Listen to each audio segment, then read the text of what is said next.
The risk of withdrawal and rebound insomnia is higher with triazolam than with other agents. अब triazolam आपने falling asleep की problems को treat करने के लिए यूज़ किया, लेकिन अगर ये विड्रॉ कर दी जाती है तो फिर क्या करेंगे, और भी ज़्यादा रीबाउंड इंसोमनिया हो सकता है। ठीक है।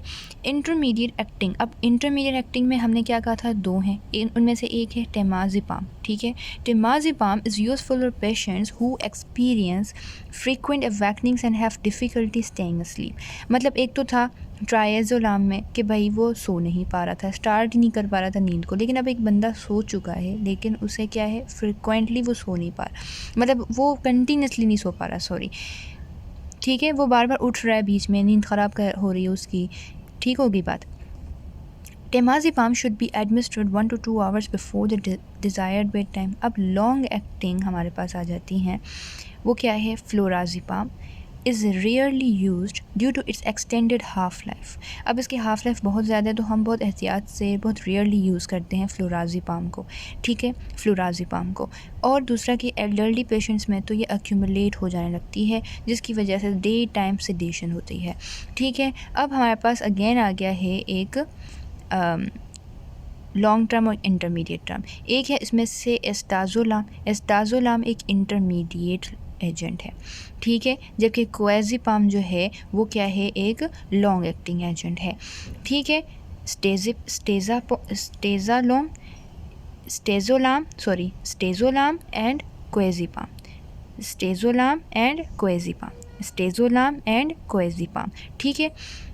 In general hypnotics should be used for only a limited time, usually 1 to 3 weeks, ज़्यादा नहीं यूज़ कर सकते। ठीक है, तो ये जो भी हैं 1 to 3 weeks ही यूज़ करेंगे। तो हमने कितनी ड्रग्स पढ़ी, long acting, short acting, intermediate acting. Short acting में ट्राइएज़ोलाम था जिसमें हम ट्राई कर रहे थे, फॉलिंग अस्लीप में मसला था। ठीक है। फिर हमने इंटरमीडिएट में टेमाज़ेपाम था और एक कौन सा था, एस्टाज़ोलाम था। अब जो हमारे पास टेमाज़ेपाम था उसकी डिटेल बताया हुआ है कि भाई वो क्या है, सो नहीं पा रहा, बीच बीच में उठ रहा है, वो कंटिन्यूसली नहीं सो पा रहा पेशेंट। ठीक है। फिर हमारे पास लॉन्ग एक्टिंग में जो हम बहुत रेयरली यूज़ करते हैं वो फ्लोराज़ेपाम है, और दूसरा लॉन्ग एक्टिंग में कौन है, क्लोराज़ेपाम है। फ्लोराज़ेपाम भी हम रेयरली यूज़ करते हैं, क्यों, क्योंकि एल्डरली पेशेंट्स में एक्यूमुलेट होने लगता है और फिर डे टाइम सेडेशन हो जाती है, क्योंकि इसकी हाफ लाइफ एक्सटेंडेड है। अब हम चलते हैं किसकी तरफ, एमनेसिया की तरफ। एमनेसिया, जो भी हम ड्रग्स एमनेसिया के लिए यूज़ करते हैं ना, वो कह रहे हैं कि वो सब तो एक तो शॉर्ट एक्टिंग एजेंट्स है, दूसरा हम प्री मेडिकेशन के लिए यूज़ करते हैं। मतलब कि कोई भी हम सर्जरी वगैरह कर रहे हैं तो उससे पहले ये हम देते हैं। ठीक है। या कोई भी हम एंजाइटी को चाह रहे होते हैं कि प्रोवोक करें, मतलब कि या फिर हम चाह रहे होते हैं कि कोई प्रोसीजर हम करना चाह रहे हैं, जैसे कि एंडोस्कोपी है, डेंटल प्रोसीजर, एंजियोप्लास्टी, तब हम इसे एज अ प्री मेडिकेशन हम यूज़ करते हैं शॉर्ट एक्टिंग एजेंट्स को। ठीक है। अब कह रहे हैं कि ये क्या करवाते हैं, कॉन्शियस सेडेशन करवाते हैं। कॉन्शियस जिसमें मतलब आपको होश तो होता है कि भाई आपके साथ क्या हो रहा है, लेकिन आप सेडेशन में होते हो। Allowing the patient to be receptive for instructions during this procedure. अब हमारे पास हैं कौन से, मिडाज़ोलाम है। ठीक है। मिडाज़ोलाम जो है ये एक ऐसा बेंजोडाइज़ेपिम है जो एंटेरोग्रेड एमनेसिया को ट्रीट कर में यूज़ होता है।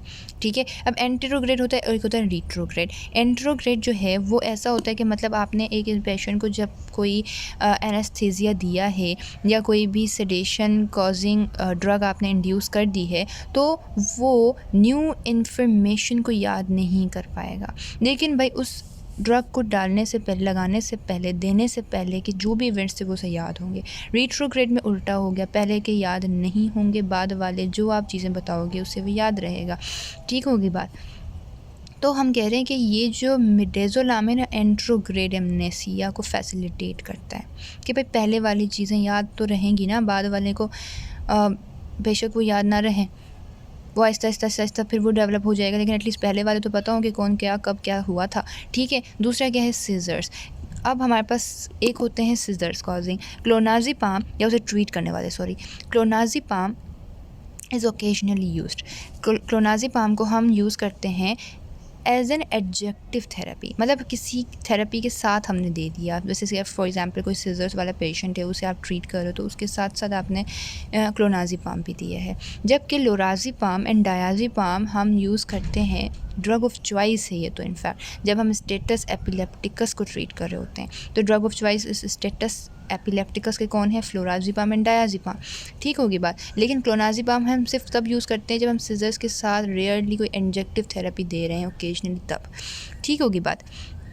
अब कह रहे हैं कि ड्यू टू क्रॉस टॉलरेंस क्लोरडायाज़ेपोक्साइड, ठीक है, क्लोरडायाज़ेपोक्साइड और क्लोराज़ेपेट, डायज़ेपाम, ऑक्साज़ेपाम, ये जो 4 ड्रग्स हैं ये हम यूज़ करते हैं acute treatment of alcohol withdrawal.